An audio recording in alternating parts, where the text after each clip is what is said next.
哦，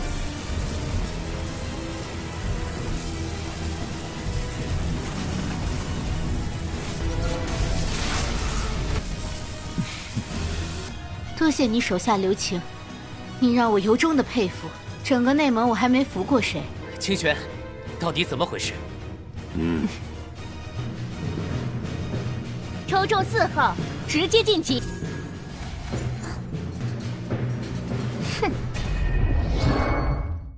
Halo guys, welcome back to KD Universe. Dan hari Senin nih bos, mari kita gaskan buat Dewa Pakboy.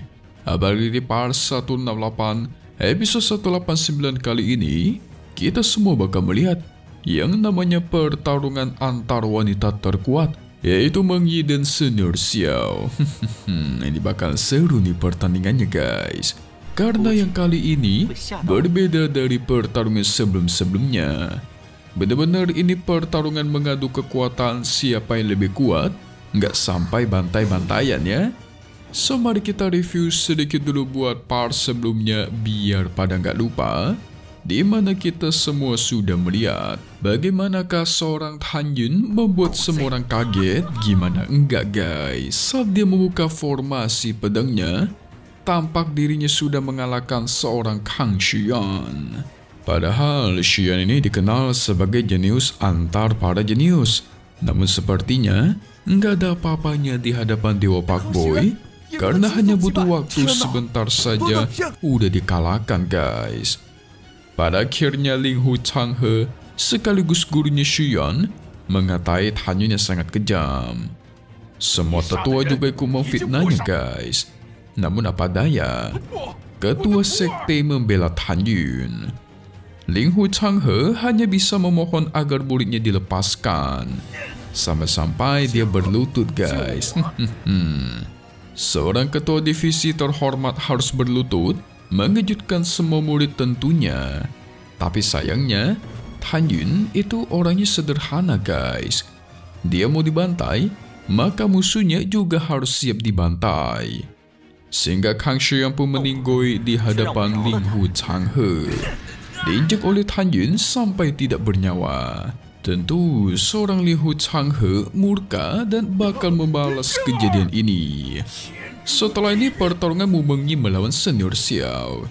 Dan mereka bakal bertarung berdasarkan aturan satu pedang satu serangan. Apakah itu? Langsung saja kita masuk ke intro ya guys ya. 一击一剑定胜负，我对你和谭云没有敌意，也承认。 Segera mereka berdua bersiap untuk melancarkan serangan terkuatnya masing-masing. Sepertinya ini bakal menjadi pertarungan yang cukup epik, karena sampai-sampai formasi pelindung pun digunakan untuk menahan serangan mereka guys. Biasanya kan nggak ada formasi pelindung seperti ini kalau para murid itu sedang bertarung. Keduanya menatap tajam satu sama lain, barulah Dewa Pakboy memberikan peringatan kepada Meng Yi untuk berhati-hati. Karena Senior Xiao ini dikenal berada di ranah pemurnian jiwa tingkat 2. Yes, tentu Meng Yi bakal nurut. Dibaratkan Meng Yi ini seperti kucing guys. Paling nurut sama kecintaannya. Akhirnya Meng Yi mengeluarkan kekuatannya yang cukup menggoncangkan seisi arena. Tentu itu membuat semua orang kaget karena mereka belum pernah melihat kekuatan Meng Yi yang sebenarnya. Meng Yi pada akhirnya mengacungkan pedangnya. Senior Xiao menyuruh Meng Yi mempersiapkan seluruh kekuatannya. Dan benar saja guys, ketika pedangnya Meng Yi diancungkan, kekuatan Meng Yi jauh lebih kuat lagi daripada sebelumnya. Apalagi goncangannya, seluruh tempat di sana itu bergoncang jauh lebih kuat daripada tadi.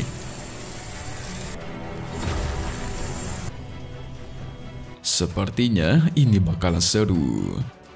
Di satu sisi, Senior Xiao juga sudah mempersiapkan serangan pedang terkuatnya. Pada akhirnya tuar.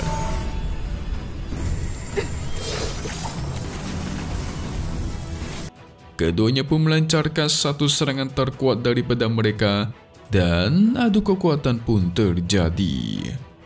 Ledakan tidak kunjung berhenti. Benar-benar lama sekali adu kekuatan mereka ini. Bisa dibilang sepanjang sejarah ini adalah adu kekuatan paling lama yang ada di Nichiren Tetun selama 180 episode lebih. Namun di satu sisi, si Dewa Pakboy tersenyum. Mungkin dia percaya diri akan kekuatan Meng Yi yang jauh lebih kuat.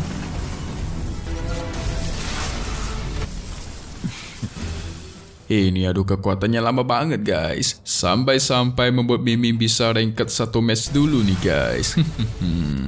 Tapi akhirnya selesai dan hanya sudah tahu siapakah pemenang dari pertarungan ini. Di satu sisi Meng Yi juga tersenyum lebar, tapi tidak dengan para murid. Mereka penasaran siapakah yang menang antara kedua orang ini. Soalnya keduanya sama-sama mengacungkan pedang di samping kepala masing-masing. Banyak yang percaya kalau senior Xiao Qingxuan lah yang bakal menang guys. Karena kalau diperhitungkan secara ranah dia itu lebih tinggi. Katanya sih, mau sekuat apapun Meng Yi juga nggak bakal bisa menang melawan Xiao Qingxuan. Karena Xiao Qingxuan ini salah satu dari keempat murid terkuat dari divisi jiwa kuno. Namun anehnya, Xiao Qingxuan mengatakan kalau Meng Yi lah yang menang dan berterima kasih atas belas kasihannya Meng Yi. Hah? Kenapa tuh? Auto membuat semua murid di sana terkejut. 多谢你手下留情。 Xiao Qingxuan mengaku dia tidak pernah mengagumi siapapun di gerbang dalam mereka ini.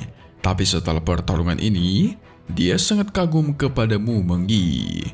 Sehingga keduanya pun memuji satu sama 你 lain. 让我由衷的佩服，整个内蒙我还没服过谁。 Dan Meng Yi segera pindah ke arena ronde 3. Alasan Tanya sangat yakin Meng Yi itu bisa menang karena Tanya sudah memberikan buku Nirvana kepadanya guys.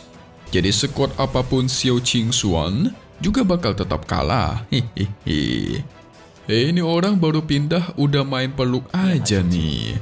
Baru Senin ya guys ya. Udah bikin kesal aja ya.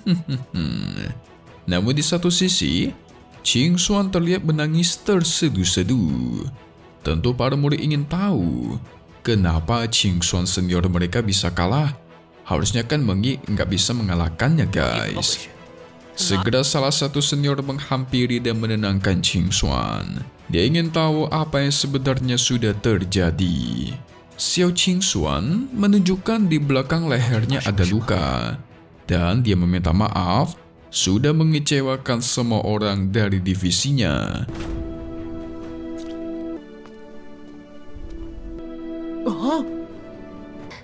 让你们失望了。 Tentu mereka tidak menyangka dong, kok bisa ada luka di belakang lehernya Qingxuan ya.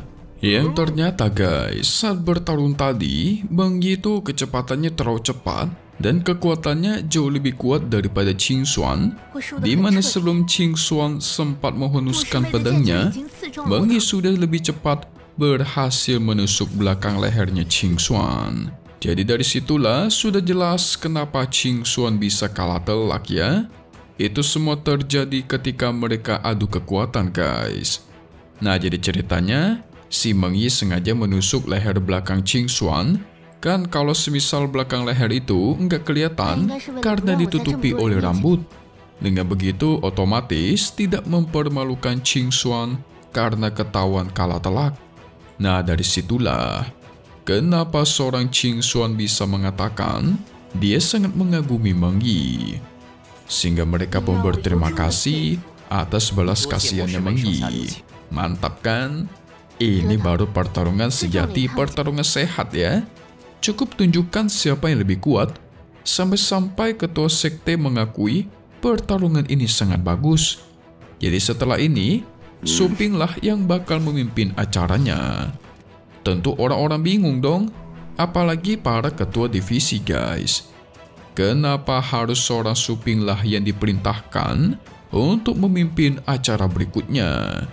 Kan masih banyak ketua divisi lain. Itu semua karena murid Su Ping lebih banyak yang menang guys. Su Ping sudah ada 2 murid yang masuk ke ronde 3. yaitu Tanyun dan Mu Mengyi. Sementara divisi lain, cuman ada 1 murid, kecuali divisi Jiwa Suci ya. Tapi ketua divisi Jiwa Suci Siling Hu Changhe kan juga lagi sibuk mempersiapkan pemakaman buat muridnya Kang Shiyan yang dibantai oleh Tanyun. Jadi nggak mungkin dia bakal dipilih guys buat mimpin acara. Ronde ketiga bakal langsung segera dimulai. Segera semua murid mengambil undiannya masing-masing. Kira-kira siapakah musuh Tanyun selanjutnya guys ya? Jadi penasaran kan? Oke guys, ternyata Chun Pu Ping mendapat nomor 2, Ting Feng nomor 1, Xia Shengtian nomor 3, dan Kesini nomor 4. Karena Kesini tidak ada lawan, maka dia langsung naik ke ronde 4. Nah, di satu sisi Tanyun mendapat nomor 1, Mengyi 2, dan Cian nomor 3. Waduh, tentu itu membuat semua orang terkejut, terutama murid-murid dari divisi 5 jiwa. Apalagi si ketua divisi Wu Qingchuan, gurunya si Xian. Gimana enggak guys? Cian harus bertarung melawan Xia Shengtian, murid terkuat dari divisi Jiwa Suci yang ditakuti oleh semua orang nih guys. Wadidaw, ini sih bahaya asli, bahaya. Kita tahu Cian itu orangnya kepala batu kan? Pasti dia bakal tetap keras kepala ingin bertarung. Dia mesti lawan Shengtian pula. Bisa menang gak ya? Jadi urutannya kayak gini guys. Tanyun bakal melawan Huang Fu Tingfeng duluan. Setelah itu Mengyi bakal melawan Chun Pu Ping, dan terakhir Cian melawan Xia Shengtian. Kan Kesini itu langsung naik ke ronde 4. Nah lo, mantap kan? Penasaran gak? Kira-kira gimanakah pertarungan Cian melawan Shengtian, dan kekuatan apa yang dia dapatkan dari buku Nirvana pemberian Tanyun? So, langsung saja kita masuk ke bagai spoiler buat part 169 episode 190 Nitian Zejun. Pada intinya nanti si Cian bakal serius. Dia tahu Shengtian itu ingin membantai Tanyun, sang kakak ipar. Jadi Cian sebagai adiknya bakal membalaskan dendam sang kakak ipar terlebih dahulu. Dia yakin pada kemampuannya sendiri guys. Nggak peduli sekuat apapun Shengtian ini, pasti bisa dia lawan. Mantaps. Awalnya si Tanyun nggak setuju dong. Takut Cian bakal kenapa-napa. Namun pada akhirnya setelah diyakinkan oleh Cian pun setuju guys. Tidak dengan Wu Qingchuan sang guru. Dia memperingatkan agar jangan lupa kata-kata sang guru kemarin, di mana Cian harus mengaku kalah. Jikalau tidak, dia bakal diusir dari divisi 5 jiwanya guys. Tapi sayangnya Cian gak peduli dan tetap ingin bertarung. Sampai-sampai Cian terus meledek Shengtian untuk meluangkan waktu mengucapkan selamat tinggal kepada gurunya. Jadi kesannya itu si Shengtian sudah pasti kalah. Sehingga Shengtian pun tidak akan ragu. Dia ingin melihat emang seberapa kuatkah Cian ini dengan mulutnya yang begitu besar. Dan Shengtian pun bersiap dengan pedang raksasanya guys. Lah, perasaan kemarin dia menggunakan senjata 2 sabit. Kok hari ini pakai pedang besar ya? Berarti senjatanya itu ada banyak guys. Bahaya ini, kuat orangnya. Moga aja Cian bisa menang ya. Jikalaupun Cian kalah, kalau bisa jangan sampai meninggoy. Karena jujur, Cian ini salah satu karakter kesukaan Mimin. Selain orangnya lucu, dia juga suka mencairkan suasana yang serius menjadi lucu guys. Ya iseng banget lah orangnya. Jadi asik gitu loh. So kita lihat saja di part 169 NTZZ episode 190 Nitian Zejun yang bakal rilis lagi di hari Jumat ya. Tentu di malam hari, tapi satu hal yang pasti yaitu hanya di sini, KD Universe. Thank you buat kalian semua udah nonton dan selalu support channel Mimin. Semoga kalian semua sehat selalu. Mimin mau pamit undur diri dulu. Kita bakal ketemu lagi di video-video selanjutnya. Alright then, see you guys.